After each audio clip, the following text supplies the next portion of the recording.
Talk with Dudes. And we're going to start in the NFL. Jackson Dart, we're going to give our predictions over or under 4 starts. It's going to be interesting to see how he pans out. We've already heard early reports of Jackson Dart, and they're really good right now. Then pan over, NFL cover, all that. Titans, rookie wide receivers, who will come out as a rookie wide receiver 3. We're going to give our thoughts and predictions. And then the NBA Finals is happening tomorrow.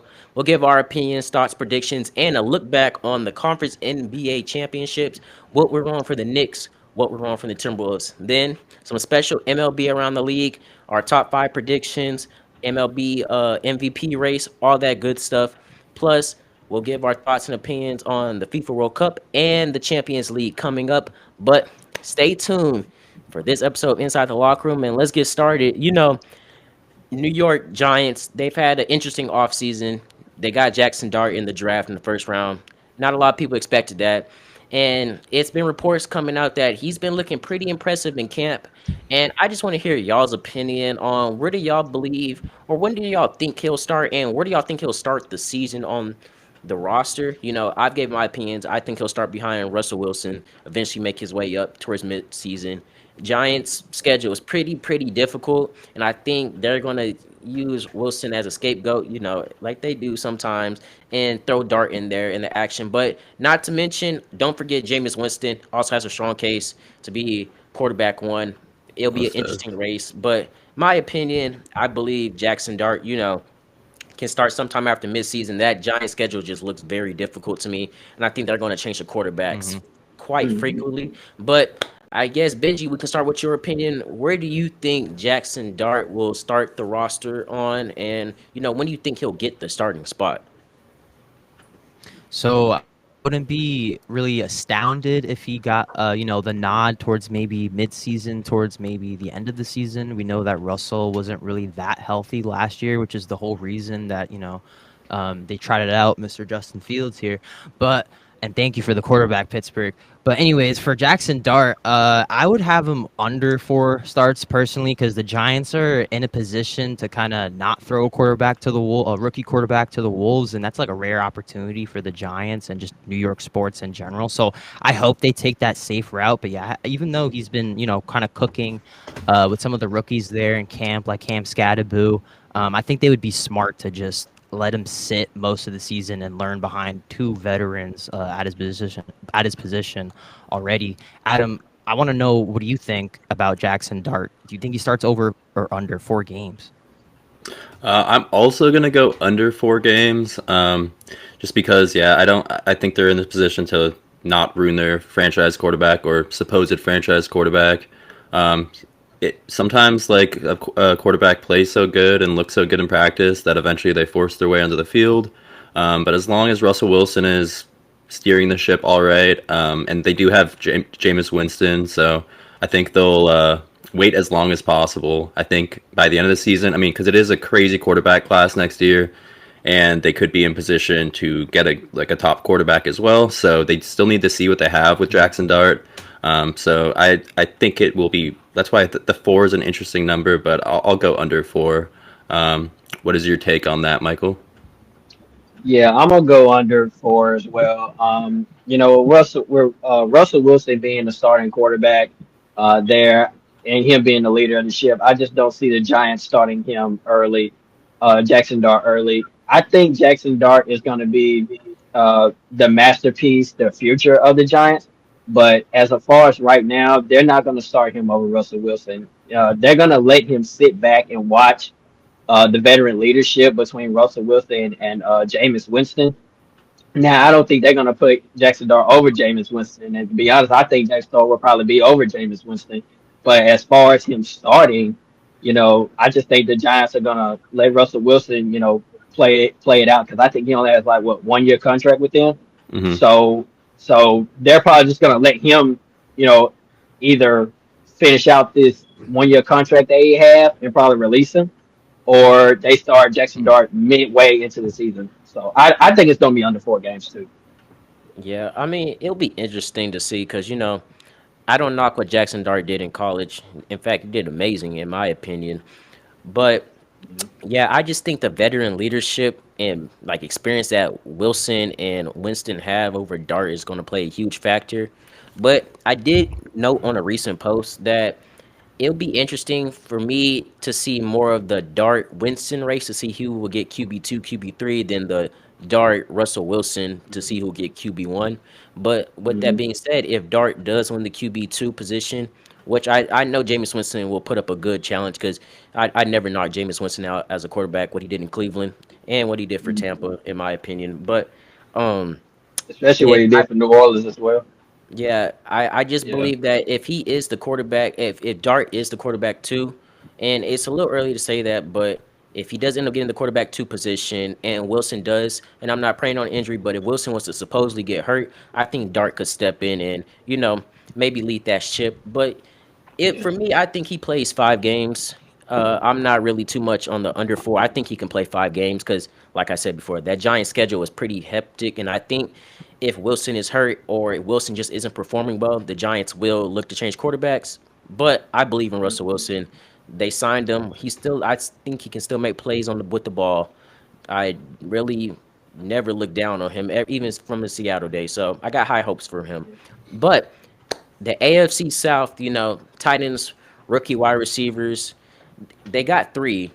Adam, they got three or four. They Three, got yeah. three. They got three. Yeah, three. And I want to hear which Adam, and we can start with you because this is what you really want to talk about. Who do you think will get that wide receiver three position? It's a lot of competition right there. You got a few undrafted, and you got one I believe drafted in the fourth round. So Mhm. it'll just be interesting to see who gets that QB3. I'm not QB3, but wide receiver three spot. But I want to know your opinion. Who do you think will lead Tennessee and get that wide receiver three spot? So I'll just do a quick little like overview of all of them, and then I'll just give my take. So we got Chimere DK. He was drafted in the fourth round. Alec Iomanor was also drafted in the fourth round, but later than DK. And then you have Restrepo that was undrafted. However, he was the college teammate of Cam Ward, and I mean he's probably going to be a slot specialist. It's like he had the slow 40 time, which is probably why he went undrafted. But like he's a technician. Kind of reminds me of Hunter Renfro a little bit. Iomanor, I wrote a profile on him before the draft, and honestly, I had him as a second round talent originally, so he definitely fell down boards, and I don't think there was necessarily a reason for it, except for there was just a lot of meat and potatoes in the draft at a lot of other positions, so it's going to be really interesting, and that's why I wanted to talk about it, is just because you had two that were drafted in the fourth round, and then you have one that was an extra college teammate. And then you also have Tyler Lockett coming on as a one. He just signed a 1 year, $4 million deal. So it's like you could almost see him not necessarily like he probably will be the wide receiver too, but you could see multiple like by the end of the season we could see two of the rookies as wide receiver 2 and 3. Just because he's at this point he's probably better as in like a mentor type of role. That's he helped JSN a ton, and then Jackson Smith and Jigba had that huge breakout season last year. But so I'm gonna go with Chimere DK though. My reasoning for that is yes, draft capital, but he runs a 4.3440, which I did not know that going into the draft.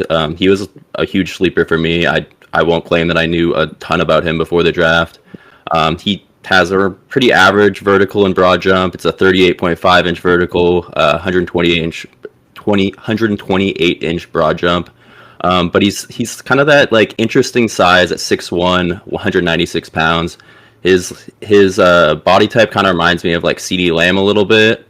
And from that standpoint, like I was watching some tape before we went on air, and he's a lot stronger at the catch point than a lot of people would think with that like more frail body type. But so he's electric when he gets the ball in his hands. Like he's fast enough to run around the corner. He does a little bit of everything, but he's definitely not like a fully developed receiver. But yeah, I'm gonna go with Chimere DK, even though he didn't have the like great college production, but clearly the Titans saw something in him because they were willing to invest the higher fourth round pick in him. Yeah, I know like one thing for me, when I was looking at all these receivers, each of these receivers can make a case to be that wide receiver three. Restrepo he in fact leaded them other two receivers in receiving yards, and I looked at it earlier. he had the most receiving yards, and on top of that, out of the other two wide receivers that we're talking about, Hmm. but and he also had that connection with Cam Ward, that chemistry. It's already there, so that most definitely plays a factor. But like I said, the Titans saw something in DK and Ayo Maynor, or however you pronounce it. I don't know how to pronounce it, but they Yeah, I obviously don't saw know if that's something in either. those. Yeah, they obviously saw something in those two receivers to draft them in the fourth round. So like for me, I still don't even know who I think is going can take that wide receiver three spot because each of them have a valid case to make it. You know, like one I say Restrepo 1 minute because he has that Cam Ward connection, but at the same time, I think the Tennessee Titans look at what he did in the combine and why he slipped on these draft boards, and that plays a factor. But in the end goal, I believe that if I wanted to say it, I think he can have the most success with Cam Ward. Restrepo, he can have the most success with Cam Ward just due to the college Agree. connection and chemistry that's already there. Mhm. And like I said, like Adam said, maybe his 40 did drop, but that I still don't think that takes away from the player that he is and the production that he had on the field. 2,000 yard seasons, that in Miami's offense, that's pretty incredible. It's sad that he dropped, but all these receivers are gonna make. I believe all of them are gonna make the roster. Now it's just gonna be. I think it comes into after training camp to when we see who really gets that wide receiver two, wide receiver three position. But Benji, if you want to give your take on it, I'm open to hearing it. Yeah, man. I mean, you guys kind of hit the nail on the head with Restrepo a little bit already, but an important detail that we left out, he had the all-time receptions record for Miami as well. So, I mean, while he was in college, he definitely like paid his dues and was like just a great player in general. So, not only on top of that, but with the Cam Ward connection, he's just going to be, striving for his boy there. But he does have, I guess, the biggest hurdle, I guess, to leap, considering he did go undrafted.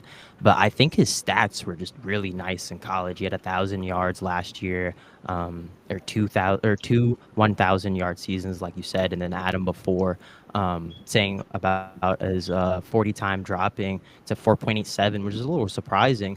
But I think Restrepo as a player, like Adam said, him as using him as a slot, I think it could just be a weapon for Ward that he's already comfortable with. And Hmm. especially as a rookie quarterback, I mean, they have other pieces like Calvin Ridley, and then, now they added Tony Pollard, I believe now, right? Am I thinking about the wrong running back? No, they've had him for a couple of years, but they added Tyler Lockett's the other wide receiver they added. Yeah. So there are definitely other pieces for Ward to work with, but I guess out of these three rookies we have here, he would definitely just be the most comfortable with Restrepo, and it kind of reminds me of another connection here, like Justin Fields and Garrett Wilson. I just think it's just a positive thing for just the whole team, just somebody to just go to, and just, I mean, sometimes you could just even just, oh, You could almost say like Restrepo's CJ down Stroud, there, just chuck the way it. like Yeah. the way CJ Stroud like personally requested that the Texans draft Tank Dell. I mean that worked out really really well. Other than injuries, he's been a baller. And it was probably the same type of situation with Cam Ward, where he was like, "All right, this is my old college teammate. I know we didn't draft him, but okay, can you guys try and go get this guy?" And it's just like they do really complement each other really well. DK can be like that other Yeah. deep threat opposite of Ridley. Io Manor, he's the big guy. He's the 6'2", 205-pound guy, but still runs a 4.44. So he could just be that like really big possession receiver across the middle. So him and Restrepo can be like both maybe playing the slot and like across the middle. But Mhm. Michael, what's your take on these receivers we got? Yeah, so I've been been actually doing some research over here, just like thinking about these guys, and I'm gonna say, it's gonna come down between Retro and that Almaro guy. I don't know how to say his name. I'm not even gonna say it with trying I to think it's pronounce it. Io We Manor, but apologize. just call him Almanor, Alec. Just call him Alec. It's all good. Alec. Okay, I'm just gonna go with Alec. I think it's gonna come down between Xavier and Alec because those guys have shown a magnificent athleticism, skill set. Those guys are very dangerous in the slot. But one thing that I like that you guys made a comment on is the connection. And I think that goes a big way for Cam Ward. Because let's be honest, when you have another teammate with you, that connection is already there. And I've seen highlights of Cam Ward, sling arming that Joker. You know what I'm saying? And the connection is already there. But I think what's going to determine is that training camp and preseason. Just how much athleticism, how much talent, how much catching ability.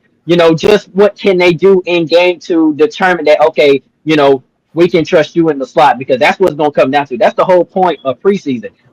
Who can we trust? Who can we look at to be like, okay, in games we can trust Alec, or we can trust Xavier. But if I had to choose someone, I'm probably gonna go with Xavier, because looking at this guy, and like you said, he ran a 4.4 in the 40.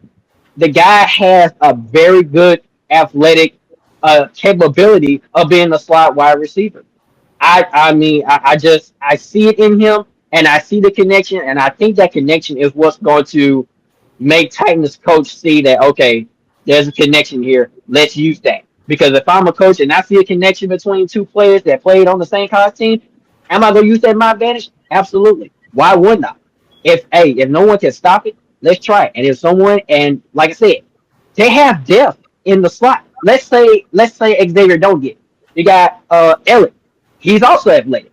But I think the thing that we also need to think about is, do the Titans have enough depth in the slot receiving room with Xavier and Elliott? That's also another question. And I'm going to answer that question for myself. To be honest with you, they got it.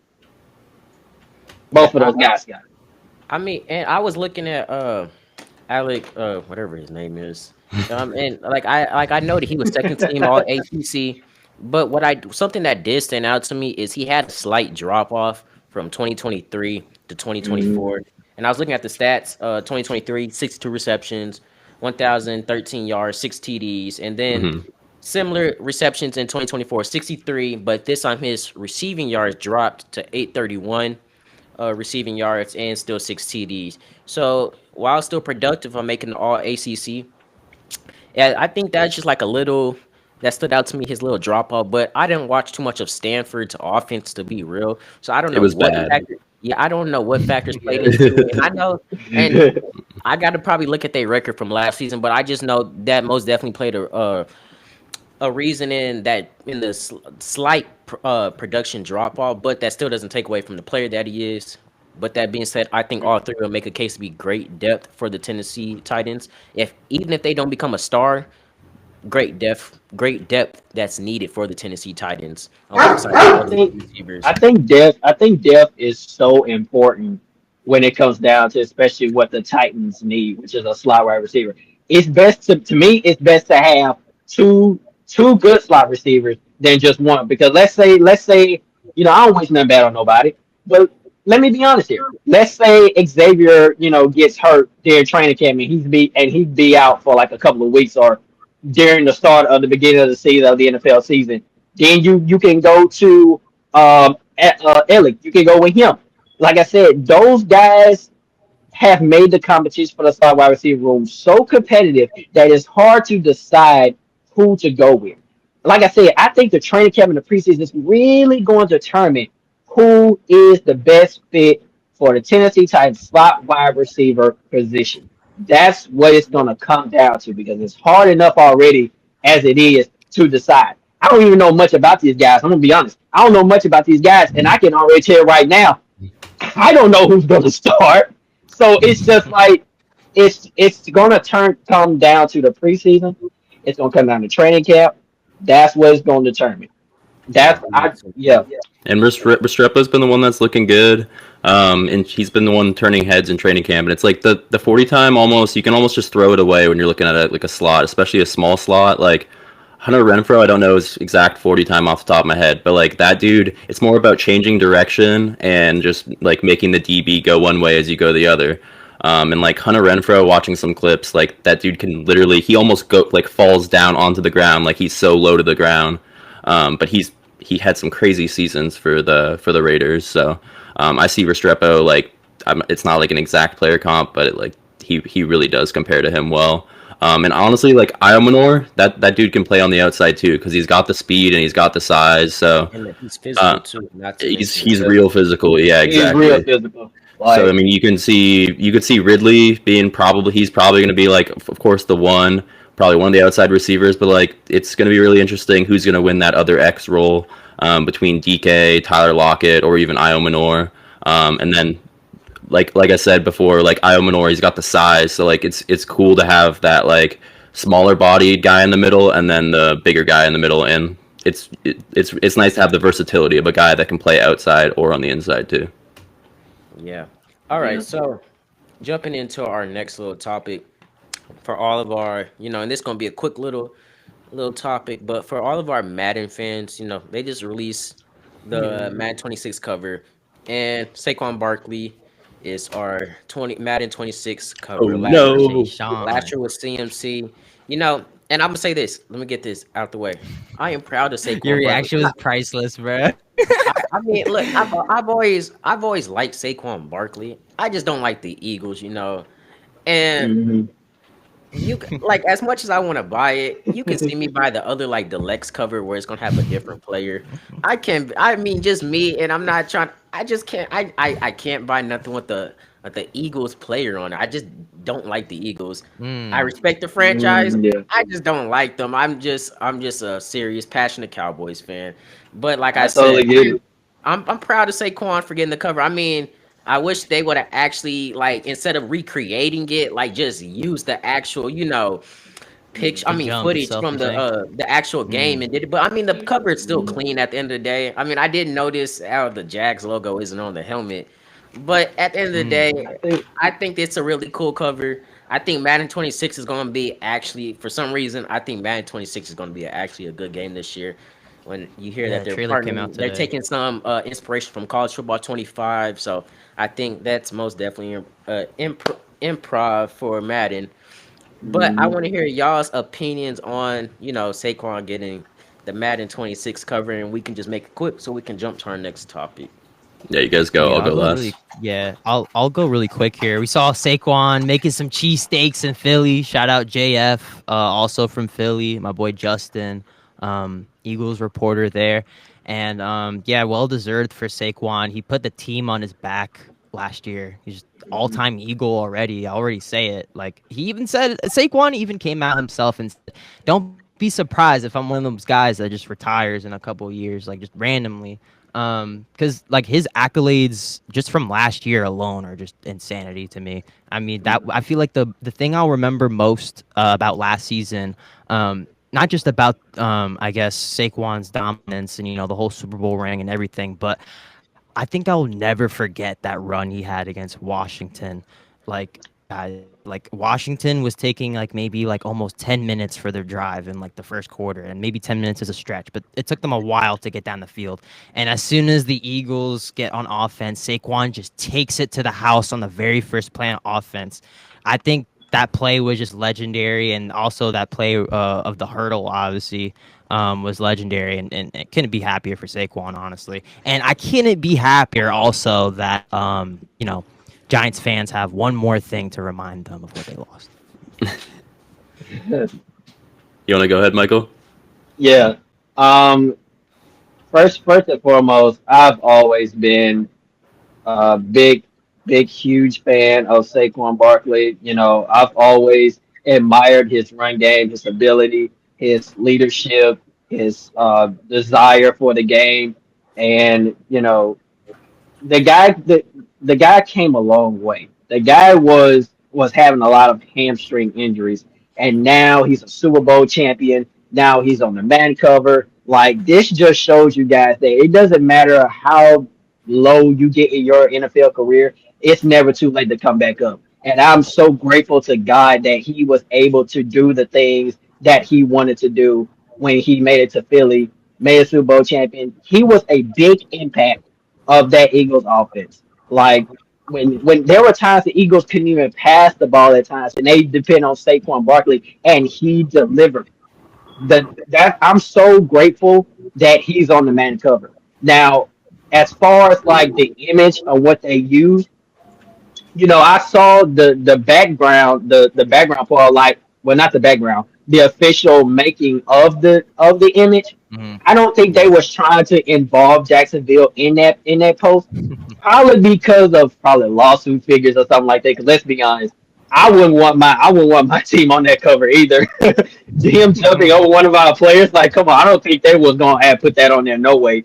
Because I think every Jacksonville fan can agree with me on that. No, I wouldn't want that on there either. But I mean, everyone knows, like, if you watch the game, I remember it. Like, that was one of the most I was worried for him when he did it because when you jump backwards and you don't know what's behind you, you can get popped Mhm. like that. Like imagine if Ed Reed was still playing. Imagine if Ryan Clark was still playing. Imagine if Troy Polamalu was still playing. Saquon would have probably been killed if he would have done something like that if they were still in their prime. Like, let's just keep it real. But to Yeah, sum all this I mean, up, that's man, honestly. yeah, like to sum all this up, man, I am so completely proud of Saquon Barkley because of what he dealt with in his career when he was with the Giants. Not saying he didn't have a successful career with the Giants, but let's be honest, he has more better career with the Eagles in his first season than the first 3 or 4 seasons when he was with the Giants.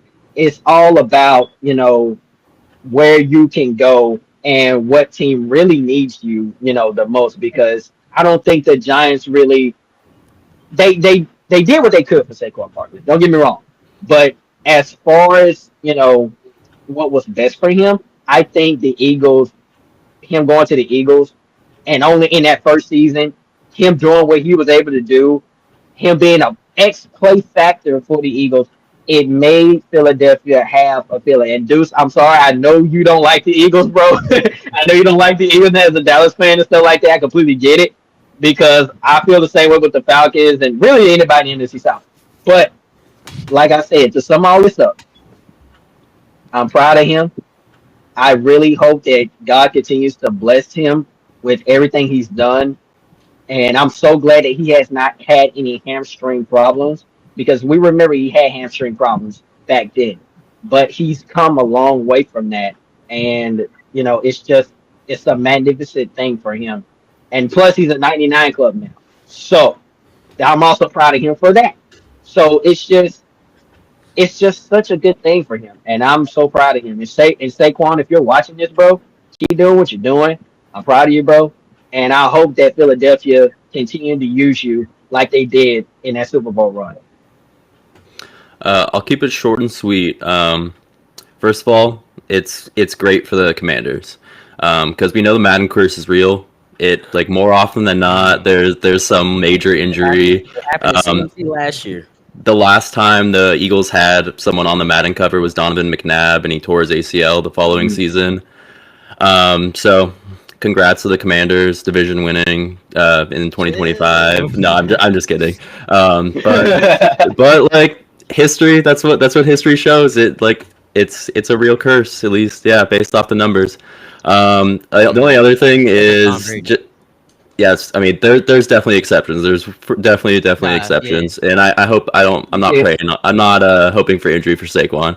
I hope he has another yeah, crazy. I hope he has another crazy year, and then if he wants to retire early, he can do what he wants. But the coolest thing was I thought it was actually like they just took the picture from the clip originally, but like when I actually saw him recreating it, like the man can just jump backwards over anyone else like whenever he yeah. wants to. Like it literally looked like he was levitating. I was like, "Where's the string? Like he's getting pulled up or something, right?" No, like He that man is yeah. just that Yeah, He freakishly had he had a gifted. harness. Yeah, he He had a did have a harness harness. support, Okay, but yeah, he did okay. have yeah, like a harness support, and it was really hard to see. But I mean, still, he still made the jump in real life in game. So Yeah, I mean exactly. In game, it looked he like he has was that. like suspended in air anyway. So I just Yeah, bought it. I was like, that he just did it again. Yeah, I yeah, mean, congrats to Saquon on getting the cover. he has that lower body IQ that that just not a lot of wide receivers have because when you can jump up that high and stay up for like a certain amount of time, like Saquon did, that's a lot of lower body technique and a lower body muscle core that you must have. And let's be honest, if you've seen Saquon Barkley's legs without pads on, that brother Oh, is shredded. So I yeah, mean, he's the hops and all that. I mean, the guy, you can tell the guy's been in the weight room. I think we can all agree on that right there. But Yeah, yeah, like Yeah. shout out the RJ guy has. Harvey, rookie that the Broncos drafted, because that man joined the All Thigh Club like as soon as he was in the NFL. That's Yeah. he looks like he could carry a full workload for sure for the Broncos. Oh yeah, for Um, sure. what Yeah. do we have next on the docket? So We got jump, NBA now, right? Do yeah. you guys? So Yeah. jumping Do you guys want into to? our next, little segment, NBA is wrapping up. Conference finals are on the way, but this week in the sports world of NBA, the NBA league, we have heard a lot of news. Bronny James is supposedly getting more minutes in the Lakers rotation. I know a lot of people are going to be happy for that. And then you still got the Bronny haters who want to make up some excuse to hate on him. The Magic just got a new rebrand, and it has a lot of mixed Oh. feelings. But what I'm hearing is a lot of people really like the jerseys. Um, Mm, and then even in the Knicks, Thibs just got fired, out of nowhere, which is crazy. But before we all get into that, I want to talk about the NBA draft lottery. And we're a couple of weeks removed out of the NBA draft lottery, and I think we finally talk about and give our opinions on it. And I'll start first. I was thinking about this the other day. I think as the NBA draft lottery, as the years go on, the NBA draft lottery is just only raising more concerns and questions on how it's working. Um, mhm, to me, I just don't understand in what world do the Mavs make the play in, and some people can consider the play in the postseason, some people don't. I consider the play in the postseason.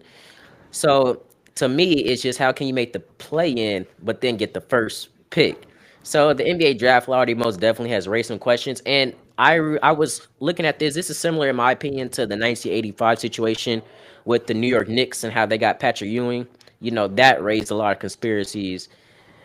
So mhm, I just want to hear y'all's opinion on the NBA draft lottery because, like I said before, I think they should get rid of it. I think Hmm. you don't. The number one, the worst team does not benefit from the draft lottery, in my opinion. We've seen it the last few years. The worst team don't get the first pick. So I think the NBA has to do something to implement a different drafting system. You know, but like I said, I just want to hear y'all's opinions. And Adam, we can start with you on your opinion on the NBA draft lottery. Yeah, though I definitely want to go first on this one. I was just talking to some other creators about this, and they were asking a similar question. In my opinion, either make it like the NFL, where it's just bottom team is the first overall pick. I know the NBA has done this with the draft lottery to stop teams from tanking, but it doesn't really make a difference. Like at the end of the day, unless you are purposely not putting the best lineup on the court, which then NBA teams will get fined for that. You have a bunch of competitive athletes that are going to try as hard as possible. In the NFL last year, you saw Drew Lock's 5 touchdown game that basically stopped the Giants from getting the first overall pick. So, like, teams are always going to try no matter what. The other great idea I heard from someone else, I can't remember who it was, otherwise I'd shut them out. But or just switch the lottery to not being like it's like what the first 14 teams get to like be thrown in the mix. Just make it the bottom 5.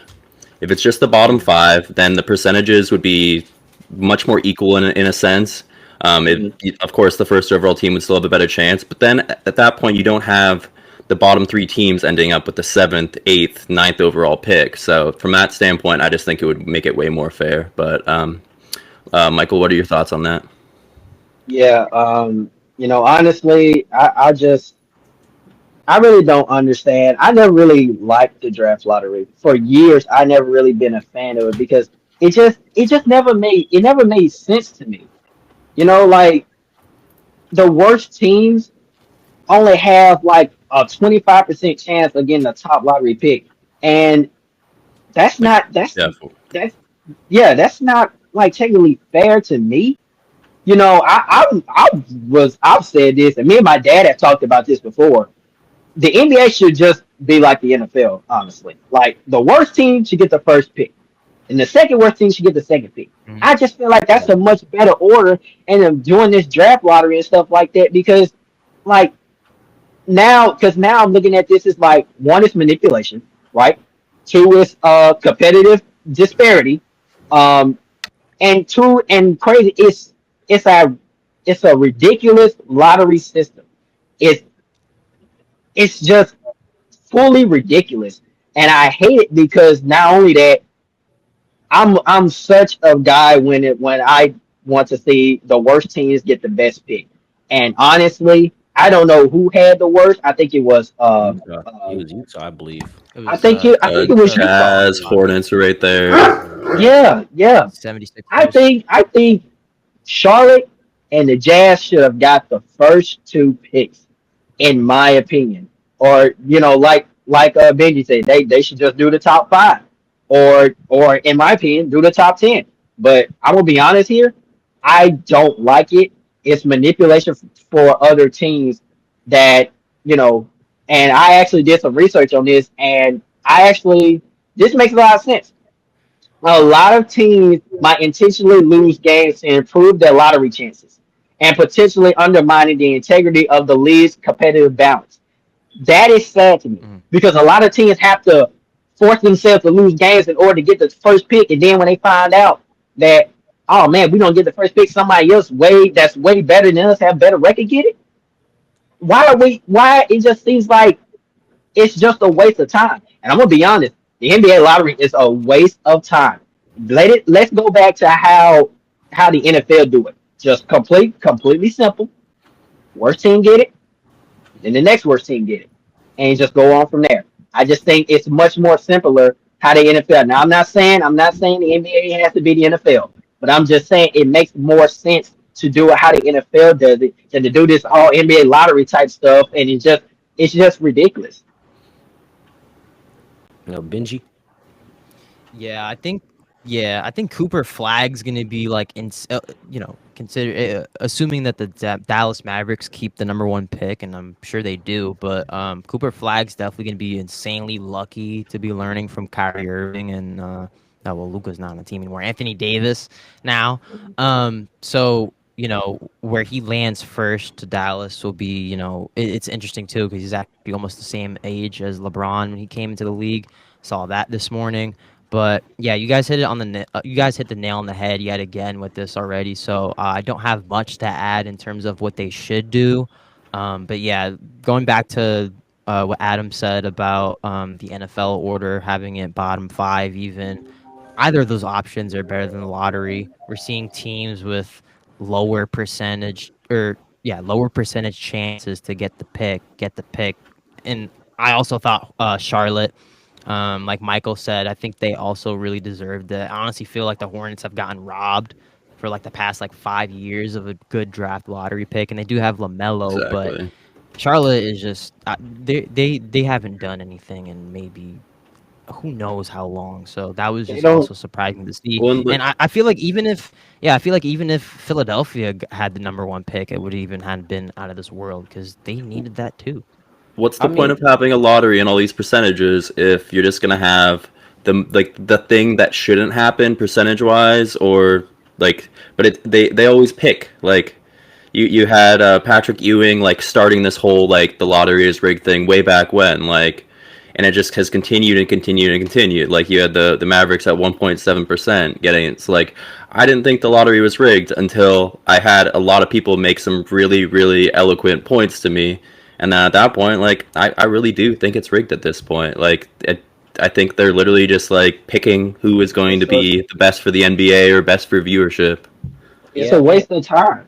and I Hmm. mean, like I've said, like now I think the NBA lottery is starting to show more flaws than strengths, in my opinion, because you're not really the worst team is not benefiting from it, and we've seen this multiple times. And if this continues to happen, say next year and the year after this, that is going to raise huge concerns about the legitimacy of the NBA draft lottery, and like people are going to want Just the change. league as And a I whole think, too. Yeah. Yeah, yeah, and it, and like, I it think already that's just has, something. too.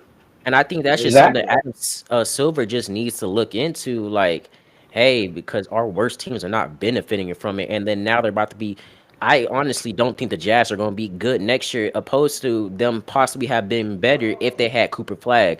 But they don't, and who knows? Maybe they were relying on that first pick to build around Cooper Flag, and now you don't Yeah, get that first pick, and you can't do that. You got to rely on free agency and other players. And I'm not going to, not to mention there are good players in this draft class, but Cooper Flag is, like I say, he's, in my opinion, he's compared to like a Wemby and a LeBron and a generational prospect that we just see every few years. I'm very high on Cooper Flag. I think he'll succeed in Dallas, but I really do think Utah or Charlotte should have had or even Philadelphia should have had Cooper Flag in Mhm. their bag. But My thing, with that being said, you got something to say, Michael? yeah, no, I was just gonna say the thing that I've like noticed. How can you, as the NBA commissioner, want a team to be able to win at a high level, but you don't give them a chance. You don't give them a chance.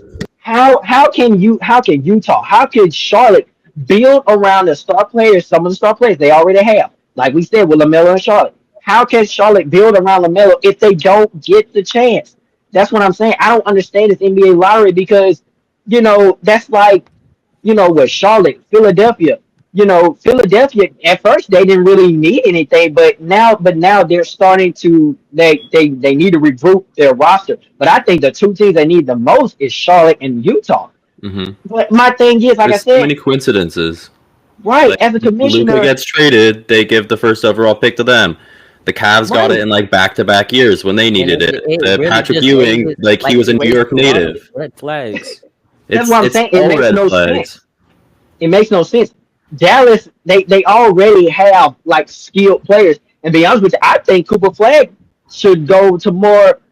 Really, I think he should go to Charlotte because imagine Lamelo Ball and Cooper Flag together. You're already building. You're And building you right got there. Mark They Williams, just and don't you have got a big I enough wish, market, man. so the and they NBA is still not have going to do Mark it. Yeah. Williams. They still have Mark Williams and other young players that to build around.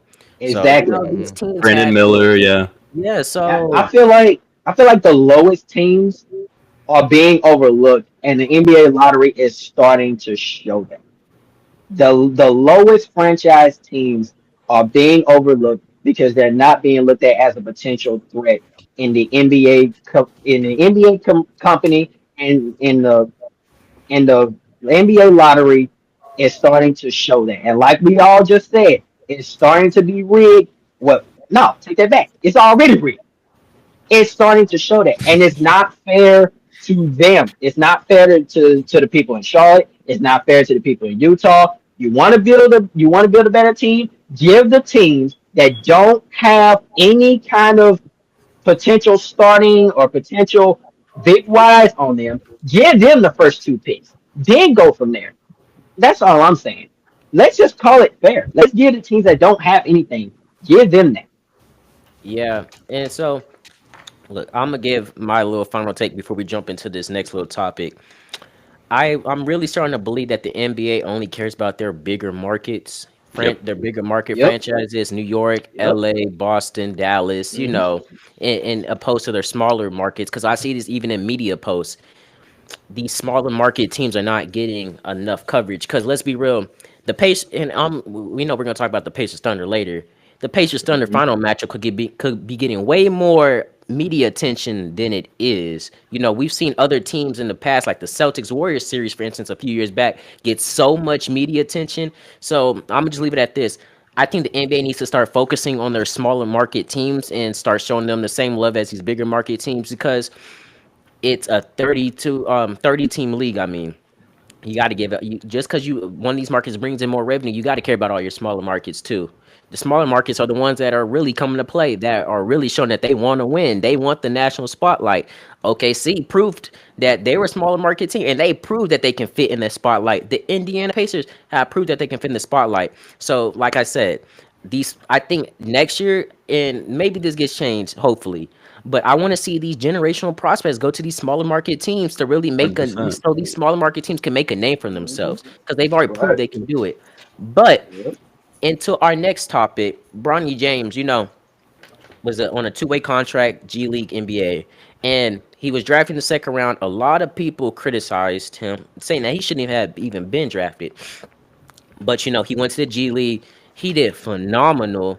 Even did pretty well in some NBA games. But I'm hearing and reports saying he's going to start averaging, around 10 to 15 minutes in the Lakers rotations next year. And I'm gonna give my opinion before I pass the baton off to y'all. I think this is good for Bronny. He already had his moments in the NBA, 17 points, crossed up Giannis. I think he has what it takes to perform well as a rotational player. And I said this in multiple podcasts, and we can go. And for the viewers, y'all can go back and look at it. I've said it multiple times. I believe Bronny as a rotational player benefits him and it benefits the Lakers team as a whole. What he did in the G League, just averaging, what was it, 24, 25, 26 in that area. He was averaging over 20 points. And It's a like lot of 25, people, 5 and 5. yeah, 25, 5, 5. And a lot of people did not expect that from Bronny. So for you to do that in the G League, I most definitely think that you can do that in the NBA, especially when you've already had your flashes in the NBA. Like I said, Kevin Garnett, it has already had high praise for Bronny. And coming from an NBA player or a retired NBA player at that, and especially from Kevin Garnett, who is a Yeah. very cocky, trash mouth He loved the NBA trash player. talk, and he's praising. Yeah. Yeah. So that means a lot. And if Bronny is averaging 10 to 15 minutes, I think he is only going to get better from getting more reps in the NBA. But Benji, I'll pass the baton off to you. What is your thoughts on this? Yeah, I mean, just as a little bit of, I guess, kind of backstory or context for this, like we're all rooting for Bronny here. We watched him basically not we watched him grow up, but he's just kind of just been there this whole time. We see him streaming on 2K sometimes as as a teenager earlier, but now that he finally has potentially his spot to put it on the court, leave it on the court. That's all he can really do now, and that's what we've been kind of just I guess egging for at this point. It's just for him to get a shot. So you mentioned him averaging 25, 5 and 5 in the G League. We just see the improvement, right? So I'll use that word, improvement. And like you said, the more minutes he gets, the potential better he can get. So really not any negative impact here for just leaving him off the court if he's showing flashes. So hope all the best for Bronny, and we'll see what happens next season for the Lakers. Yeah, and like exactly like you said, just keep improving. From the standpoint of like, I honestly think he could be a really good player. Like, he like do it on the defensive end first. That's probably where he's gonna like make a name for himself. But like Du said, like he has handles. He took Giannis off the dribble. He did get fouled on that play. That was just they just didn't call it because it was a superstar fouling Bronny James. But like you actually like he shut up all of the haters too. Like people were saying he shouldn't have been drafted. He got paid too much. But they're just talking. They're not looking at the numbers. If you actually look at the numbers, he got the exact average that a second round pick gets for like being one of the last like 5 to 7 picks.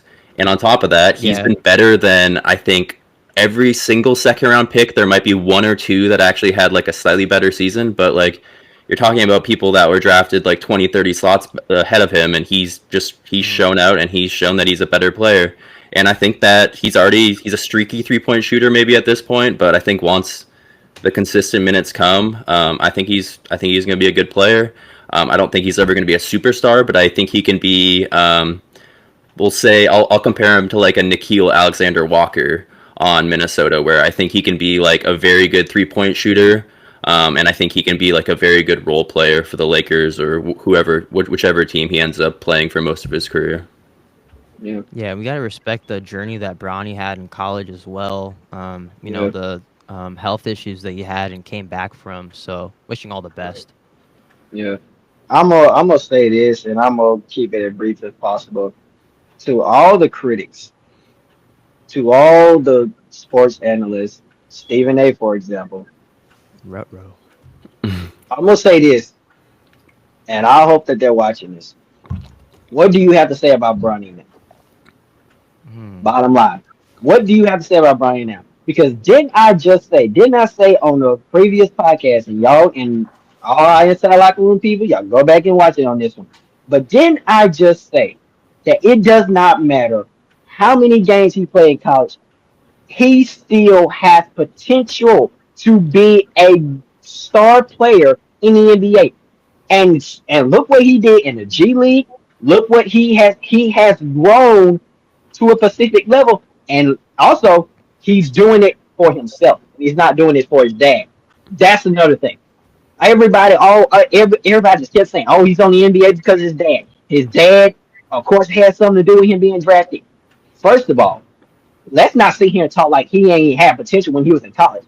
Yeah, he didn't play long in college, and I get that. But why does it have to be how long he played in college to determine his skill set? I Why mean, does it have he to had determine cardiac his arrest name? too.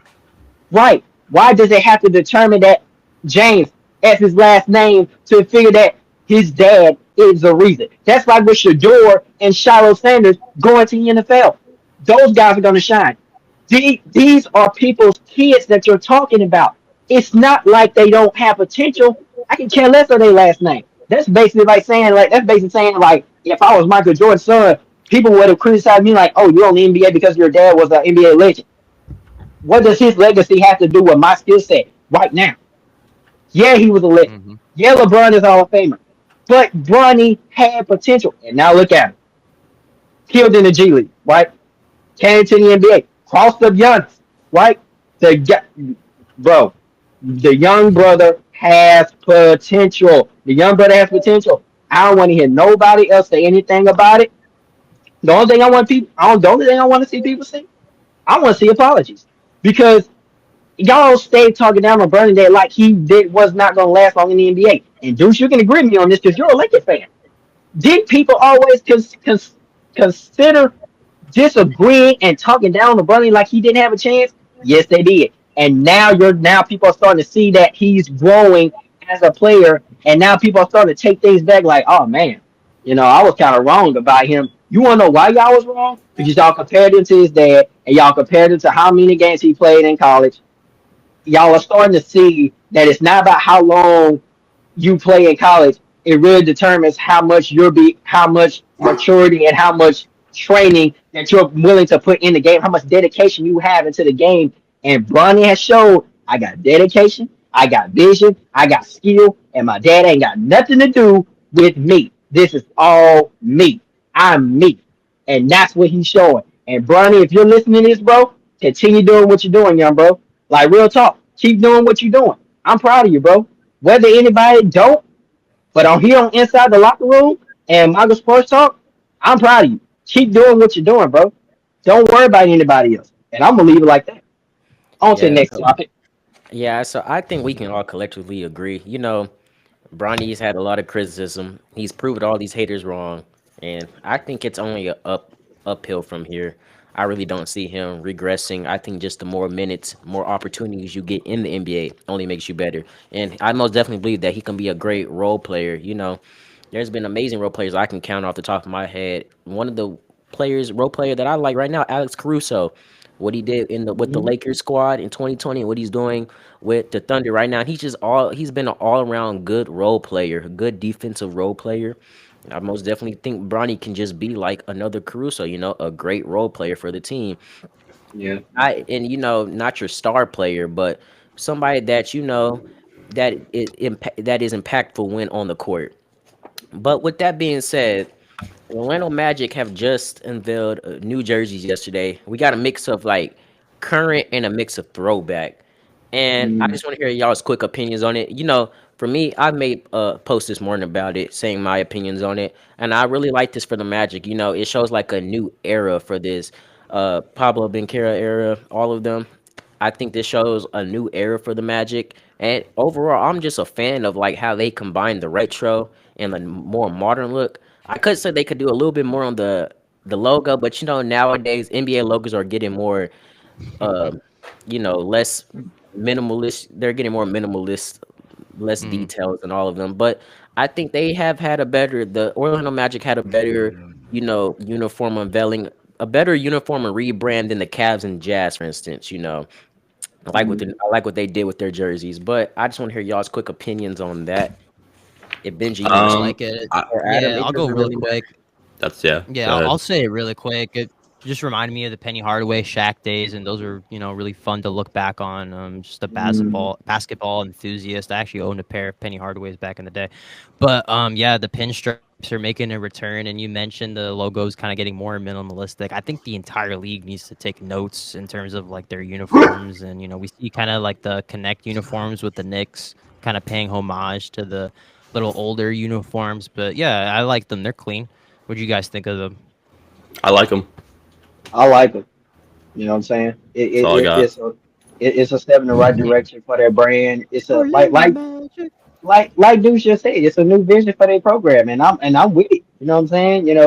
I mean, if you see, I'm so big on change. Like change is such a big important thing for any team in the league. But like you said, Benji, I think the NBA should take notes. And I'm gonna say this Mm. now. I think the Pelicans should definitely take notes. but I'm not gonna talk down on that. Well, I'm not gonna talk about that right now. But Yeah, I love most it. The iconic. drip is there. The design is there. Shout out to whoever designed the jerseys, man. I give you a big round of applause because them jerseys, man. Whew, come on, like Yeah. Orlando is gonna be dangerous, bro. Yeah, most definitely. I like how the pinstripe jerseys have always been iconic in any sports franchise. You know, baseball, basketball. Mhm, So I'm for glad that they sure. brought that back. But with that being said, just almost a week after making the Eastern Conference Championship, Tom Thibodeau was out as the New York Knicks head coach. And Benji, before I pass the mic to you, I'm gonna give my opinions and thoughts on this because I said it last week. I said these coaches, what we're seeing in the NBA Yep. nowadays is you can have a good squad and you don't make the finals and you get fired. We saw it with Budenhauser. Hmm. We saw it with Monty Williams. Hmm. We saw it with Mike Malone. You know, Yeah. so I just think nowadays, and before I get my opinion on the firing, let me just say this in general. You can never build a winning culture, in my opinion, if you fire the head coach that is taking you and leading you to these Eastern Conference finals appearances. In no shape or form that I think that they're just using him as a scapegoat. And yes, he had his reason. He had his reasoning for, he had all his reasonings, his negative, but in general, the overall aspect, because like I said, Budenhauser, Monty Williams, Michael Malone, it's just like if you don't make the finals, you get fired. And in my opinion, you can never Hmm. build a winning culture if you're Mhm. firing your head coach, especially after Yeah. they had a good season. Yes, like I said before, and I said this last week, Tibbs had his issue. He plays old school ball. He runs these long lineups, players playing full quarters at that. But I just don't think he should have got fired. He's had them on winning records, and in my opinion, the Knicks were only trending upwards. Hmm. Brunson is continuing to develop, Yeah. and in my opinion, and I'm gonna say this right here, I don't like the firing. You know, and yes, he had his flaws, but a coach that did that Everyone well does. with that roster to get fired just after making Eastern Conference Finals, that just makes me real like run some questions. Are they just using him as a scapegoat? Because to this day, and I'm gonna say this, I don't know why Mike Malone got fired from the Nuggets, The or Nuggets. Mike Yeah. Yeah. what was the Kings head coach also? I think Uh, like Mike Brown, something like that. I still don't Mike understand. Brown. Yeah. Yeah, Mike like so Brown. all these good coaches, I don't understand why they're getting fired for just having one like season not met to expectations. Let me say that. I think you Mhm. should give a Hmm. coach at least another year after they didn't meet the expectations to see if they really should be on the hot seat.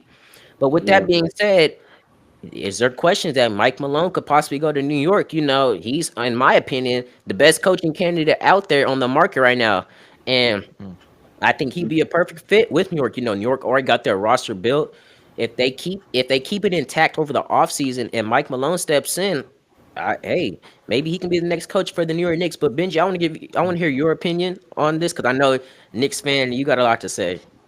So I'll start it off like this. I feel like it was definitely unfair, I guess, to the people pointing to the finger at Tibbs being the sole reason why they lost that series against the Pacers. And we'll get into the Pacers Knicks a little bit there with the recap of how that series ended. But it was kind of just, it all came down to coaching, in my opinion. But this is a Leon Rose and a James Dolan decision. The higher ups of the New York Knicks, they're the ones putting these teams together and these players. So it's a little bit different to say with football, where they have the general manager and then the head coach. So I guess that would kind of be the comparison there. But with Tibbs, I feel like you could just see a lot of player frustration as well. We saw clips of, the starting five kind of getting riled up at each other, but not really going to their coach for help. So I feel like it might have been something maybe more internal than we've maybe initially thought. And you mentioned Mike Malone there too. Me personally, I don't think Mike Malone would be a good fit for the Knicks because, uh, to put it as harshly as I could, I feel like he just would be just a Tibbs 2.0. Because Jokic won that chip in my opinion, with the Denver Nuggets, and it was mostly because of Nikola Jokic. We saw him. I was talking about this with Adam a little bit before off air. That championship that Jokic won really quick with the Nuggets, he was dropping 60 like maybe every 5 games. So he put that team on his back, and it showed again this year with them still staying alive in the playoffs and taking the Thunder to 7 too. They ended up losing that series, but as far as Tibbs go and as far as the New York Knicks go, this is the riskiest move I believe in possibly Knicks history because, as you mentioned before, Deuce, he had great seasons with the New York Knicks. They had back-to-back 50-game winning seasons, but coming to this James Dolan coming to this James Dolan and Leon Rose decision, it's really just to get over that hump, to make it to the championships. So they ultimately didn't believe that Tibbs was the guy to do it. And it's just really surprising. I feel like everybody's going to remember where they were the moment they heard that Tibbs was let go. I was pooping at a local park near me with my Knicks shirt actually on. So it was funny to just it was a crazy set of You gotta be events. dying. So like I don't know, man, just the timing of everything. I don't know, but surprising, no. It was surprising, maybe, but the right decision. It's we're just gonna have to see. And as far as a potential head coaching candidate, I wish Ty Lue was still out there for them because like Ty Lue has like a great ball presence, knowledge, and he would actually use the lineup to its fullest potential. It's exactly what the Knicks need right now. Somebody with ball presence and good ball knowledge, and somebody who just knows the game. But yeah, we'll see who the Knicks pick as their next head coach. The shoes are extremely big to fill. Jalen Brunson loved him, so we're just gonna see what happens. For me, it's I just think like they reached their ceiling with Tom Thibodeau as head coach. I don't think they're gonna make the finals with him because I just think like sometimes, and we've seen it so many times in NBA history. Sometimes like you just fire that head coach because you couldn't quite get to like the ultimate goal of winning a champion. And then sometimes just having that new voice the next year, you've seen it I think with the Cavs before. We've seen it with the Lakers before. Sometimes you just need that like new voice, and then all of a sudden you pretty much have the same team. The rotations, the strategies are a little bit different, and then all of a sudden you're like a championship contender, or you're winning the NBA Finals. And like the biggest thing for me was just Mitchell Robinson. Like Mitchell Robinson is he was the clearly the better defender, clearly the better rebounder than Cat as well, and he was just where was he? Like yes, the players are like they're the ones determining the game, but if they're not on the court, like how can they make an impact? So I just think like the long stretches of having the same players out there just kind of exposed Tom Thibodeau all in one series. And yeah, it was the best the Knicks have done in a really, really, really long time. But I just think like they just kind of saw the writing on the wall of how he's probably not going to get them to the promised land. And just like there were so many times where like he should have pulled out Cat on defense and then like put in Robinson and like I mean, and there was one game where I think it was game 3 that they won where Josh Hart looked like a completely different player. He looked like the aggressive Josh Hart that you had seen in the regular season. And maybe that was on him, but maybe he was told to just kind of like, hey, like we can't have you like being super duper aggressive. So like you never know what happens behind closed doors, but based off what I saw on the court, like you just can't give up leads that big in game 1, and there was some large collapses that I think could have been avoided basically. Yeah, I agree honestly, and I think to be honest, I didn't like the firing at all because I've always watched and admired Tom Thibodeau's coaching experience. You know, his coaching style. You know, yeah, it's old fashioned, but sometimes the old is better than the new. You know what I'm saying? So, you know, at the same time, you know, I think it just came down to how the Knicks performed in the NBA Finals, really in the playoffs in general. When it came down to the NBA Finals, you know, do I wish they would have gave Tom Thibodeau more time? I think so, because in my opinion, you know, there's a saying that an old coach used to tell me that if there's progression, don't kill it. Continue the progression, because and you know, I feel like the Knicks killed that progression because They had a 5 year uh, tenure to provide stability and a franchise rebuild, and the Knicks were doing that. Yeah, they didn't make it past the finals, but sometimes, I get it. If your team don't make it past the finals, somebody gotta go. I get it, but Mhm. at the same time, if your team is progressing, like I wouldn't kill the man that's leading the team. I mean, if Tom Thibodeau is literally rebuilding the Knicks, which I think he was, I wouldn't let him go. I think I saw a bright future for the Knicks, in my opinion. They did so well. They made it to the finals. I think it just came down to how they did in the finals, which what led to his firing. But like Adam said, you never know what goes on behind closed doors. It could be something with the chairman. It could be something with the executive vice president of the basketball team. It could be anything, But I don't think they should have let him go either. I mean, like I said, if there's progression, don't kill it. Yeah, and I mean, before we jump into like the conference finals, the recap, I just want to say this because like I'm split on the firing. Because like I said Mhm. before, your coach, in my opinion, I think although he didn't get past the Eastern Conference Finals, and yes, that's a big red flag. But I still think the team overall was just progressively getting better as the years go Yeah. on. And sometimes when you hire a new coach, I mean, sometimes it can go way left, sometimes it can go way right. Sometimes it can be Yeah. for the better for the organization. I mean, we saw for the Lakers, you hired JJ Redick, and that, Lakers look like a completely different team, a better team at that. Or you can go, way left, and not be a good hiring. We see it oftentimes. I mean, not a good firing. We see it oftentimes. Sometimes these coaches or these organizations regret, firing their coach. Yep. But with that being said, I think in the Eastern Conference Finals just this year, it kind of raised a lot of questions. I think Tibbs in the not in the overall playoffs, but in the conference finals mainly. I think he just did a bunch of questionable stuff. Like you said, Mhm. why have Cat in over Mitchell Robinson? Why have your players out there all first and most majority of the first quarter when your star players you should be getting rest and rotation like Yeah. how the Pacers were able to rotate these lineups, and Tibbs just wasn't doing that. So I see Mhm. it, like I said, I see it from both sides. Yes, the firing it has some sense behind it, but I just at the end Yeah. of the day, I feel bad for the dude because you had a good squad, you were leading a good Yeah. squad that could have possibly made to the finals next year with maybe a Hmm. few more tweaks. But with that being said, jumping into the conference finals, I'm gonna start with the Eastern Conference side. Since we're already on that topic, Knicks versus Pacers, and I said this last week on the pod that the Pacers were going to win in six. And like I said before, there was no way that the Knicks. I knew the Knicks would take one in Game Five in New York, but there was no way they could just go to Game Six in Indiana and win them.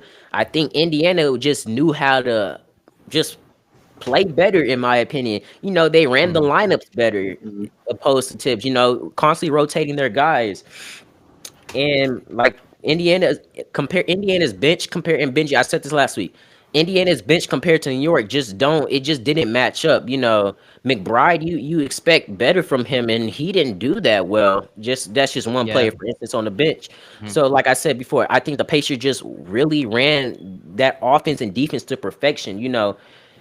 And like I said this before, the Knicks had early opportunities to win. I believe, like I said before, believe they could have won game one, game two, Mhm. could have gone their way. But just late game Mhm. mistakes, missing free throws, and this is like what I took away from the conference finals, like missing free throws, these late game errors is what really lost them the game. Because, Mhm. like I keep saying, these games could have went the other way. The Eastern Conference Finals for Yeah. me was the most up for grabs series, but the Pacers took advantage of these Knicks early errors. I mean, late game errors, missed free Mhm. throws, etc., and took advantage on that and won them these games. Now, all Yeah. applaud to the Oh, Pacers in sorry. the Yeah. all applaud to the Pacers in the finals. But the Knicks just next season, they need to learn on this. And whatever their new head coach is, like, you can't make these late game errors. You Yeah. can't. You gotta substitute better. You really can't run your whole starting lineup and your six man into the Mhm. ground constantly. Like better rotate. Mhm. And I'm just gonna sum this up like this: Knicks, in my opinion, could have won with better rotation and better late game management. But Benji, I hand the mic off to you to give your opinion on the series. Yeah, I mean, another reason for, I guess, the letting go of Tibbs was just the exact thing that put him in a predicament being down 2-0. They just made the same mistakes over and over again. The defense was just horrible. I think the biggest story, I guess, just on paper, if you just want to look at stats, was the turnovers. I mean, the Pacers had as many assists, even, or Halliburton has many assists as the entire Knicks team. So just like as a collective group, I think they needed to go to the drawing board, but they just didn't. So and it took them forever too. If they even did make a change, I think it took till like game 4 or 5 to make the starting lineup change with Josh Hart.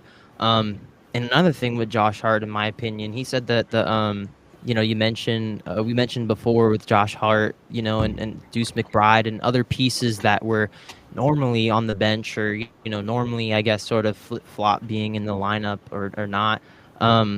They gave away those 2 games in Indiana, and maybe not given away is maybe the correct terminology to use there, because Pascal Siakam absolutely balled out in this entire series, and he absolutely deserved the ECF MVP in my opinion. I mean, Draymond Green also had a little tidbit about him. He doesn't even run offensive plays, so he's basically just playing like a street ball, and I think that's freaking amazing, especially to score 43. I believe it was game 2. So, but as far as Game 6 goes in Indiana, sure, yes, I was very proud of the Knicks for fighting, showing grit, winning Game 5 in MSG, and I think it's just still an accomplishment to even just still take the Pacers to 6 after being down 2-0. But in Game 6, I think at the start of that game, I think the very big, I guess, shift of momentum, I guess, because it was, guys, all these games were super close. They were basically all one possession. But for Game 6, I think the big turnaround was that Deuce McBride call, him being out of bounds. I think he probably was out of bounds, to be quite honest with you. But I think if he makes that 3, it makes it a 5-point game, and who knows what happens next. But I guess kind of wrapping up my thoughts here, moving into the NBA Finals now. Congratulations to Indiana. You guys proved me wrong, because I was very, very, I guess, overconfident going into the series, because honestly, I had faith in Coach Tibbs, and honestly, I don't even blame the lineup, to be honest, because we have had 21 playoff wins in 3 years from Jalen Brunson. He was dropping almost 40 every game, and like some of the clutch shots he also had were just mind-boggling in my opinion. If you guys watched some of the end of those games, he made every single 3 like in the last like 2 minutes or a minute of every time they had to respond. Jalen Brunson responded. So to anybody pointing the finger at Jalen Brunson, I honestly think you're a clown. But I will finally wrap it up here. Pacers Thunder NBA Finals. It's going to be interesting to see how the Pacers kind of keep their Cinderella story kind of going here. Adam always mentions that they're always in it, and clearly they always are. So I guess I'll pass it off to Adam now. Adam, what was your reaction, I guess, to this ending of the New York Knicks? It was not exactly what I predicted, but it was pretty close. I thought we would get Pacers in 7. We got Pacers in 6. Somehow the game-to-game predictions I got dead on. Ended up going 11-0. But jumping to the finals, I think the coolest thing and the biggest thing to me is like we're seeing like the NBA moving away from like these dominant 2-3 star teams. We're seeing that depth does matter, and we're seeing that like keeping your players fresh, keeping like rotations moving is a huge thing, because you have arguably like the 2 deepest teams in the entire NBA that both made the finals. Also, another really cool thing is we're gonna get a first-time NBA champion, so that's really awesome to me. And like you said before with Siakam, like he doesn't get any plays called for him, so I mean, Jalen Brunson, he did everything he could, but like when you have a guy like Tyrese Halliburton that like you can't double him, you can't even really put your best defender on him, because all he's going to do is just pass to Siakam, and Siakam's just going to take him off the dribble, or he's going to pass to Nemhard or Neesmith for like a corner you don't know 3. what he's going to do at that point. And there's just, I mean, like you could throw a pass to Miles Turner, get an alley. Like there's so many different contributors, you just don't know what's ever going to come on the next play. Whereas like that's why I think the Pacers were able to just lock down on defense and just be like, okay, we're just gonna lock down Cat, we're gonna lock down Jalen Brunson, and then what are they gonna do at that point?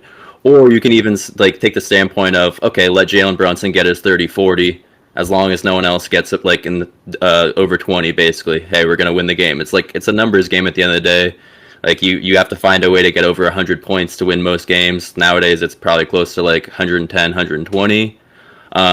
But I think the best that we have the best teams in the NBA Finals, which at the end of the day is what I want. Some people would say, yeah, like you get bigger markets in there, it's going to be like a greater viewership. But like I'm more excited to watch this because you are seeing the way you can build a team differently nowadays, and you're seeing the Thunder not just trade away 5 first-round picks for one star. They're just sitting back and they're just taking another rookie, and they have Nikola Topic, who didn't even play one game this entire year. They're gonna get him next year, and they're gonna like add him along with 2 more first-round picks. So like, could easily win the finals and then just get better too, which is crazy to say. So I mean, if you guys want to make a prediction, you can, but I'm gonna make my prediction and say Thunder in 6. It would not surprise me if it goes to 7. Like I'm not counting out the Pacers. Every I single think series they've been underdogs, and every single series they have won so far. So I'm not going to be one of those people that's going to say Thunder sweep, Thunder gentleman sweep. I think it's going to be a close series. I just think they both match up really well depth-wise, and because of that, the Thunder, I think just the Thunder are just going to have a little bit more, just because I think SGA can both be the distributor like Tyrese Halliburton and play mistake-free, but he can also get to the bucket even better. Like he can take anyone off the dribble. And then, Ben mentioned this off air that Chet Holmgren is kind of just like that X factor, where like you have J-Dub or Jalen Williams, who's probably the second guy behind SGA, but there's so many other contributors. And then just Chet making 3-4 threes, or you could get like a couple blocks. And then we're also just seeing how important it is to have defensive players. No one thought Alex Caruso would be talked about this way in 2025. No one thought Lou Dort would be talked about this way in 2025. But like you're really seeing how important it is to have 1 to 2 wing defenders, because they honestly made Anthony Edwards look pretty silly because he should have been trying to like split double teams. I honestly wanted to see him just run through some people. I wanted to see him get an offensive foul and just put Alex Caruso on the ground, honestly. Like I think it would have been huge for the Timberwolves if that happened. But at the end of the day, we got the best teams there, and I'll pass the mic off to Michael now. What are your takes on the NBA Finals, or any final thoughts on the conference finals? Well, I'm gonna start off with the NBA Finals series with the Knicks and the Pacers. I feel like if the Thunder. Knicks would have just Thunder Pacers, Michael, Thunder Pacers. no, I'm talking about the Oh, previous conference series. finals. Yeah, the conference finals. If the Knicks would have um, just been more better on closing out their games, the series would have Mhm. probably ended differently than what it did. And Coach Tim, I think, I mean, Coach Tom, like you said, Benji, I think part of his firing has something to do with, his rotation of players, and, just his coaching really benefited the Knicks winning the series. And I think that's what led to part of his firing. And, whoever the next head coach is going to be for the Knicks, focus on, like you said, do free throws, defense, rebounding. There were a lot of problems that the Knicks had, and it benefited them from winning this series. So whoever the next head coach is going to be, I would touch on those big key things on what made them lose the series. Now, I'm gonna jump over to the Thunder and the Pacers. I wouldn't be surprised if this game goes for like either game 6 or game 7. But I'm also gonna go with the Thunder on this. I don't know. The Thunder just seem, not saying the Pacers don't have a chance, but it's just something about the Thunder, and I can't put my finger on it. But I'm just so highly excited for OKC with SGA and that depth that they have. It's this series is gonna come down to who has the better defense and who has the better shooters. That this series is gonna be tough. It's gonna be competitive, and this game it's gonna come down to the game 6 or game 7. No doubt about it. This game is going to determine a lot. There's a lot of differences between both teams, but you know, and that's also what I'm going to ask you guys. Like, what difference do y'all think is going to determine this series? In my opinion, like, what's y'all take on that? Uh, I think the driving factor, in my opinion, in the series is just who's gonna, in my opinion, who has the better rotational lineups and which Right. lineups can produce more on offense and defense. And Hmm. let me and I'm gonna say this before I really touch on this like finals matchup. The Thunder and the Timberwolves. The Thunder just look like, and we say that like, oh, like we like, how do I put it? A lot of people did not have high hopes for the Thunder, just because they're not the big market team, that we see in the finals every year. But this team is a long time, a mold in the making. Like it's been a time coming. The Yeah. Thunder, ever since the Paul George SGA trade, have been quietly building this team piece Hmm. by Since piece, and they're 2012. not doing it by trading Piece for a by piece. superstar like KD and all these superstars. They're going just through the Exactly. draft. So, and Absolutely. and I say this: the Thunder purely won last series just because they were the better team. And I'm gonna touch on this real quick. Boy, Anthony Edwards and Julius Randle, if y'all want to get over the hump, y'all got to step up. And Anthony Edwards, I'm not taking anything away. You had some 30-point games, but as a star player on your team, as a number one option, you gotta, as much as you're talking, and yes, you put up 18 points, but as a star player on your team, you gotta be more aggressive. And I'm gonna say this: I watch multiple times where Anthony Edwards just instead of taking up the shot, pass it to an open player. And I get you're trying to move the ball and worry about the team, but in the playoffs, in my opinion, your star player just has to take that next You step gotta take up and over. really Yeah. like Take over. assert themselves as the star player. Like you're the number one. Why do you think LeBron ran through the East? In my opinion, all them years. Although yes, Yeah. he was a goat, but he stepped up as a star player, took all the shots, put the team on his back. Yep. I feel like Anthony Edwards just needed to do that this series, and I'm not like I said, I'm not putting all the blame on Anthony Edwards because Julius Randle is inconsistent, bro, and like he was doing so good, 20 points in all them playoff games leading up to the Thunder series, and you can say yeah, the Thunder got the best defense in the league. Julius Randle just looked sluggish out there a few games and inconsistent. And I was talking to my stepdad about this. How can you, as like, if you want to make the finals, one, your star player has to step up, but your supporting cast has to step up as well. And that just Hmm. looked non-existent in the Thunder Timberwolves series. It just looked like the Timberwolves were trying to rely too much on one player, and Anthony Edwards at that wasn't just being very reliable, in my opinion. And Julius Randle, your second option, was not reliable most games because, like I said, he's playing inconsistent. But none of this is to knock the Thunder's defense because, like I said, the Thunder environment crowd, that's a hard place to play. Their defense is best in the league for a reason. They're Hmm. the best team in the league for a reason. They just look like the better team. Hmm. Well, SGA it's like looked like the clear MVP last series. So final note on this is just like we always talk like people always talk about defense wins championships. Like we have the best defensive team, the Thunder. They also have a ton of depth. They're in the finals, and the Pacers played probably the best defense in the on the Eastern side the entire time, and they played mistake-free basketball. Tyrese agreed. Halliburton had that 15 assists, 0 assist, or yeah, 15 assists, 0 turnover game, and in the final game, I called for a 20 and 10 game, and he had a 21 and 13. And I looked at the amount of turnovers after the game, and it was 0 turnovers again. Like that's how you win basketball games: defense Yeah. and play mistake-free. And like I said, I always believe in the phrase defense wins championships. We've seen it with the Thunder team. With that being said, Hmm. this finals matchup, and before I give my prediction, I'm gonna say this. I think the Thunder they're just that like the I mean not the Thunder, but the Pacers are just heavily underdogs in this one. The Thunder are the clear best team in the league. With that being said, do I think the Pacers can put up a few games? Yes, but it's gonna come down to winning in OKC. You got to win. Like the Pacers, they got to take game two or game one in OKC if they want to have a Hmm. fighting chance to win the series. Because I believe that if OKC they go 2-0 going to Indiana, I most definitely believe that OKC can take one in Indiana and go back to OKC and win in 5 or 6, Yeah. in my opinion. So it's going to really come down to the Pacers having to step up this time, and they've been like that. So they stepped up every series. And in my opinion, I had them winning majority of the series. The next one was kind of a toss up, but this Thunder series, they have to step up. Like they just Yeah. have to step up if they want to win.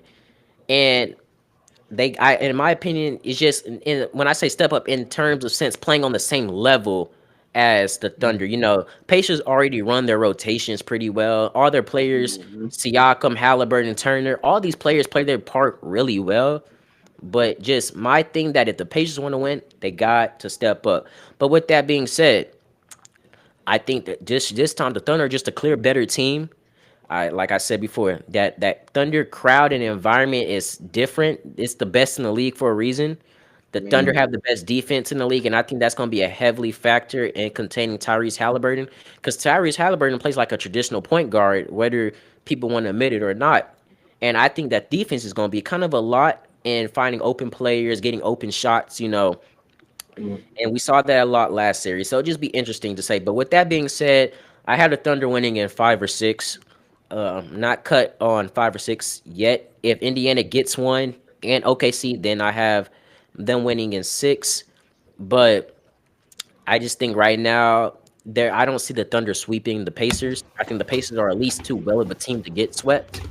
But 5 or 6 is going to be my prediction. Thunder in 5 or 6. I just think this year the Thunder are just the best team in the league.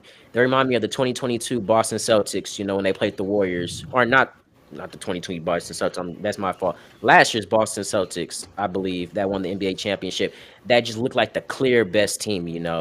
And I think it's going to be a similar outcome, like how the Mavericks and Celtics were. Mavericks were the underdogs coming to the series, but they just couldn't get it quite done because that Boston team was too good. I think the Thunder team is just welly built, best depth in the league in my opinion. So I just don't see them losing this finals.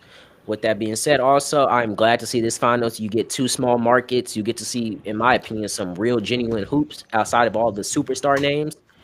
Because Facts. not both rosters don't have a roster buttload of superstars like these other rosters. So just be interesting to see. And I always tell this. I think if you're a real basketball fan, you'll stop complaining about this series and you'll actually go and watch Pacers. Mhm. Thunder. I think it'll be a good, genuine hoops. Both teams built the same, in my opinion. Both teams play in the same type of fast pace, good rotational offensive style, and both teams have great defenses. So it'll be interesting to see. And also, a quick note is the Pacers have beat the Thunder this year. They beat them at home. So, and yes, that was in the regular season, but the Pacers have shown they can get it done in OKC. Never rule out the cardiac kids. And honestly, Yeah. I'm the most excited I've been to watch an NBA Finals series since 2020. Granted, the Lakers were playing that year, but like I'm Yeah. just so excited to see this. Like, if you're a true NBA fan, you should want to see a first-time champion. You should want to see Facts. teams that aren't there all Yeah. the time, like duke it out. And they, in my opinion, for sure, the Thunder are the best team in the West. They proved they were 16 games better than the entire West during the regular season. And people are just like, no, they don't have the experience. But it's like they're showing that they are that good. It's Yeah, it's been always a best long to time see. coming for OKC. Yeah, it's always best to see, different teams win the NBA championship title. Because you never want to see, the same old teams because before 2020 it was Golden State or it was Cleveland. When LeBron was back in Cleveland, and a lot of people were saying, oh, we need different champions and stuff like that. And ever since 2020, we've been getting that. So this is definitely exciting because you get to see another different team, whether it's OKC or Indiana, win the NBA title and not seeing the same old team win it every single year. So I'm definitely excited, and I'm gonna be honest, I ain't been watching the NBA playoffs at all, but I'm definitely gonna watch this one for sure because this one right here, this one is very competitive, it's very exciting, and I'm gonna say this: the first two games it's gonna be even. It's gonna be 1-1 game. Either OKC wins game one and Indiana wins game two, or Indiana wins game one and OKC wins game two. So it's going to be a very competitive series, in my opinion. I'm definitely excited Agreed. for this. Agreed. Yeah, and I mean, I see people all the time. I think just fans in general. You complain for so many years that you want to see a new champion, and then we're finally seeing a pattern of new NBA. Well, really, for our first official new NBA champion that New has NBA not won champion. one, and now Yeah. people don't like it. But with that being said, jumping into the MLB around the league, and I will say this: the Blue Jays just beat the Phillies 2-1. Alejandro Kirk walk off RBI. Blue Let's go Blue Jays, Jays. they're inching closer to that wild card spot. I think they're like probably one game back. Most definitely think they can get that. Mariners and Astros though, battling for first in the AL West. Adam, So I back want to and hear your forth. yeah, I want to hear your opinion on this because I mean every day. I mean it's changing. Like right now, I don't know who is going to win the AL West, and then not to also to mention Rangers kind of down right now, but they're just like 3 games back of being in that hunt for first. All they got to do is really turn the series around, and they could be right back in it. But Adam, I want to hear your opinion on this AL West race for first. Yeah, most definitely. So the Mariners are really, really hot. Last 10 games, they've been 4-6. They have lost some tough games. Ran into the Twins, who are pretty hot right now. And it's yes, we're still getting back a lot of our rotation, but it's really like the back end of the bullpen that's been kind of leaving something to be desired. But Mariners just got back Matt Brash, best slider in the game. He's looked really good. They're just getting Kowar back. I think first name Charlie, but anyways, they just got Kowar back, who was injured all of last season. So I think around the trade deadline, the Mariners are going to be looking for corner infielders, so that's first and third base, and then looking for like another relief arm as well. And Logan Gilbert, he started the season and then he's been injured the entire season, so getting back that top arm from last year will be huge. George Kirby hadn't played the entire year, and then he's just now back healthy and he's finally rounding into form. Last night was 5 innings, 2 earned runs. But the Mariners' offense just came up short. Rowdy Tellez hit a big bomb to right field, but other than that, it was just left a lot to be desired. So hopefully they can bounce back. I think the games just started a little bit ago. So yeah, if the it's very back and forth. The Mariners are I think a half game behind the Astros. Astros are I think 7-3 in their last 10. So it's just like similar to basketball, like especially in baseball because it's a 162 game season. You see a lot of like big runs, and it's a very streaky game. Like if you hit 3 out of 10 baseballs for hits, like 300 average is what that works out to. You are a Hall of Famer, like first ballot Hall of Famer. So it's it's a tough game, and that's why it's like you can't just get up, like go and stand up there and hit off major league pitching. Like it takes years and years in practice, and that's why you see it like this, where it takes a while to really get a team going. But just a little around the MLB, Tigers were the first team to 40 wins, so that's huge for the Tigers. They've been building their farm system for a while. Tarek Skubal came out of nowhere last year, won the Cy Young, and he's looking electric again this year. Dodgers showed that they're still an unstoppable force when they put it all together, taking 2 out of 3 from the Yankees, including an 18-2 win on Saturday night. Yankees did take Game 3, but that was a pretty big showing considering they don't have a lot of their starters right now. So right now, just a little power rankings. I've got Tigers moving back up to the first spot with the 40-22 record. I got Dodgers moving to second, and I think they're only going to get better at 37-24. Phillies moving from first down to 3 with a 37-23 record. Yankees from 2 to 4, and they've got a 37-22 record. Mets sitting in the 5th spot, 38-23. So you've got a lot of these really good teams there's going to be a lot of shuffling throughout the season, especially heading into the trade deadline. And then I was going to just do a top 5, but I had to put the Cubs there at 6 because the Cubs look so impressive lately. And Pete Crow Armstrong, or PCA as everyone loves to call him, he's probably not the MVP because you got Shohei. Like it's always going to be Shohei first, especially when he's still like tied for the major league lead, I think, in home runs. But PCA has looked amazing, and that entire Cubs team is really rallying around him, and they've got a lot of other good pieces that have looked great. So the Cubs sitting there right at 6, but shout out to the Brewers because they're the hottest team in baseball right now, 9-1 their last 10 games. And then the Cubs, That's why I had to throw them in there. They're the second hottest team in baseball. They're 8-2. The only reason they're not a little bit higher is probably just they haven't played as tough of teams as the other teams in the top five, and that's not necessarily their fault. But until you see them play the good teams, it's hard to put them like much higher than 6 or 5 right now. Also, shout out to the Rockies winning their first series of the entire MLB season. It took until June 3rd, but they got one. They still have a chance to not be the worst team in baseball history. So I hope for the Rockies fans' sake that doesn't happen and they can round into form at least a little bit. And just a little bit of love for Cal Raleigh. He's the first catcher in MLB history to hit over 20 home runs before May ended. And it wasn't like he just hit 21. He hit 22, and then he hit 23 the day after that, too. So he's looking amazing. On top of being one of the best defensive catchers, he also can hit bombs like anyone. And he does it from both sides of the plate, too. He's one of the few players to have an OPS right around 1,000 from both batting left-handed and right-handed. So shout out to my guy, Cal Raleigh, a.k.a. the Big Dumper.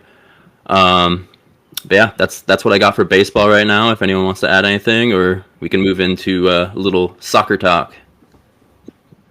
Yeah, before we get into the soccer talk, I would say this though. Let me start with the Cubs. Yeah, they just lost the Nationals today. You know, dropped them down to 38 and 23. And I like how you mentioned that it's not their fault they haven't played, these harder of teams. But I mean, just like generally watching the Cubs, both at bat and in field, they look amazing. I mean, they're fielding the ball well, quick to get these outs, and especially hitting the ball well. I mean, I just tuned in to PCA. I'm PCA at bat the other day, and I think he had like probably 2 or 3 RBIs, and I've seen that he's leading the league in RBIs, which is pretty good for him. And I know I like how you mentioned that he is an MVP race, but yes, we have Shohei Ohtani in the league, and as long as he's in the league, I think that he's just gonna have an edge over PCA. But with that being said, I think the Cubs by the end of the season can scratch into the top 5. They are a very well-rounded team. I just think right now we just have to see probably a tougher series, and I have to look at the schedule to see who the next series is. But in my opinion, they're doing well. And as They're for doing my great. Blue Jays, yeah, as for my Blue Jays, a few games out the wild card spot, but I don't want that to take away that they have been playing great ball recently. They had a 5-game win streak, and yes, it was against the Athletics, but they still looked amazing and dominant in that, even the comeback win against Athletics. Also, note to mention, yes, they just lost one recently to the Phillies. The Phillies are a great team, but being able to get one today, I think it most definitely helps them and betters them in their favor for the playoff race. But it'll be interesting to see how this playoff race is because, like I said, it's really close in a general sense. These ML, like I think, down to your 8th or 9th seed or 8th seed at least can make a general push for the playoffs. Even then, like I said, the Rangers, although they have a losing record right now, they can still, turn around and make the playoffs. Yes, that's going to be difficult in a tough AL West race, but it can always be done. But with that being said, we can jump into some soccer talk. Champions League. Adam, I know you watched it, and if you just want to give your quick takes on this before we wrap the show up. Yeah. I mean, it wasn't much of a game, unfortunately. PSG just completely dominated Inter Milan. 5-0 victory. So PSG really showed that they're one of the best teams in the world. So that's pretty much all I have to say about that. But talking about Chelsea a little bit. So for people that don't know, the Champions League's like they're basically taking like the top 4 clubs in each division because there's so many leagues in Europe and on the eastern side of the world. So you're basically just taking the best of the best and then putting them in one big giant tournament and then duking it out. So the Conference League is basically the UEFA Conference League is the tournament one tier below that. So next year now they qualified for the Champions League by finishing top 4 in the English Premier League, but they were able to win 4-1 in the Conference League against Real Betis, and the score does not tell the entire story in that case. That one I watched from start to finish. They were down 1-0 the whole first half, and then they came out. Cole Palmer, the best player on Chelsea, he definitely showed that he he is that player. He had two very, very nice assists where he was just dribbling right around the box and with his head up too, like looking for the open player. So they were able to get a quick goal back and then 2-1, and then it just kind of all the wheels fell off for Real Betis, and Chelsea ended up winning in a landslide victory 4-1. So big win for them. What else? Oh yeah, and then in that final game of the season, they were able to beat Nottingham Forest 1-0, which secured the top four finish. And then Newcastle was in fourth, and they dropped to fifth, so they will not be in the Champions League next year. And just a big signing that just happened. Liam Delap, if I'm saying that correctly. Chelsea just signed him. He's a striker from Ipswich City. Again, sorry if I'm butchering that. But it was 30 million. So anyone that doesn't know how English football works, it's not like there's trades or drafts or anything like that. They all have different academies. And then from there on out, it's basically you're just buying and selling players. So they had to pay 30 million English sterling price, which basically equates to like 40 million US dollars, just to acquire the rights to then they have to sign to a contract after that. So it gets a little complicated at that point, but he's a big striker. He had 12 Premier League goals last year, so he should be a huge impact player for Chelsea moving forward. They have Nicholas Jackson, who he's a great player when he's having a good game, but he's very inconsistent as well. So I think just having that level of competition where either, like I've heard that maybe Chelsea will sell Nicholas Jackson now, but I really like the guy. I like the kid. And just keep him there and let him and Liam just duke it out and see the best man win. And it's always good to have depth, especially in a game like soccer where you have a 90-minute game. You have the biggest field of any single sport as well. So it's a battle of endurance. Shape's really important. And Delap's only 22 years old now, and Chelsea's now signed him until the end of the 2030-2031 season. So it's a combination of excitement and skepticism from most people around the world that have looked at it. But yeah, we'll find out if he's worth the money, basically. Yeah, so wrapping up, our show today, we covered a lot, and I want to say this: next episode, we will start to be going live on YouTube, so make sure to tune in to that. Quick note: this are only the Achievers brand. Hold up, I said I'd do it for my friends on the podcast, but anybody that likes baggy fitting, feel free to shop. And I'm doing this a favor for my friends, but I'm always a Nice, supporter of nice. people's brands and my brand in general. But On the Achievers is my brand and my friends' brand that we are launching right now. Order on the website. Coming, the shirts run big, but it's great fitted. But to close out this segment, I would like to say this. We covered a lot of uprising players, a lot of teams in MLB, and a lot of teams on the rise. And we're only going to keep covering that next week. But stay tuned to next week where we give our finals prediction, not our finals predictions, but we give our finals recap because hopefully it is over by then. And if it's not over by then, we can at least give some insight to it. I think it shouldn't be over, but it should probably be like around game 3 or 4 by next week when we go live. But tune in to us on live. We like the comments and all the activity. Keep it up. Love from inside the locker room, and y'all stay safe. Hope y'all enjoyed this episode.